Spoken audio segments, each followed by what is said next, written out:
चौधरी भूपेंद्र सिंह हुड्डा जब वो 3 बार सांसद लगातार बने चौधरी देवीलाल को हरा के, इतने बड़े नेता को, जी तो उसके बाद चूंकि जो आदमी दिल्ली के गलियारों में रहता है और 3 बार का एमपी बन जाता लगातार, बिल्कुल, तो उसके वहां संबंध बन जाते हैं। और उसके बाद जब उनका 9.5 साल का कार्यकाल था और विशेषकर उनके अहमद पटेल, जनार्दन द्विवेदी, ये जो बड़े नेता थे ना, मोतीलाल वोरा, गुलाम नबी आजाद, इनके साथ बड़े खासम खास थे वो जी।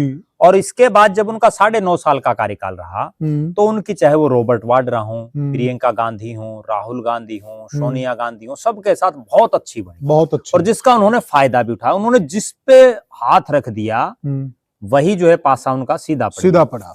तो फिर हुआ क्या, राजनीतिक आदमी की एक बड़ी कड़वी बात मैं बताऊं, जब उसकी चौधर होती है तो लोग उसको दुश्मन भी नमस्ते करने शुरू कर देते हैं। जी सही कहा। और जिस दिन वो चौधर चली जाती है या वो जानी शुरू हो जाती है, पता है कि अब ये नहीं कभी आएगा जी, तो उसके बाद उसके अपने भी मुख मोड़ लेते हैं, तब सोना भी चांदी नजर आती है। जैसे चौधरी भजनलाल के बेटे ने उनसे मोड़ लिया था, ठीक है। तो ये अब हुड्डा साहब के साथ भी वही बन गई कि इस चुनाव में हारने के बाद, क्योंकि लगातार 3 हार, और ये तो वो हार है जब पूरा देश ये किलकी मार रहा था कि हरियाणा तो हार ही नहीं सकती। और इस हार के बाद एक बड़ी कड़वी बात मैं बताऊं, इस मेरी बहुत से कांग्रेसियों से बात हुई, कोई राजस्थान का, कोई गुजरात का, कोई दिल्ली का, कोई पंजाब का, वो जो सराउंडिंग स्टेट्स के जो कांग्रेसी थे वो भी हताशा और निराशा में डूब गए कि जब हम हरियाणा नहीं जीत पाए तो बाकी कहां जीत पाएंगे। जिस हरियाणा में हमारी इतनी आंधी थी, तो उसके बाद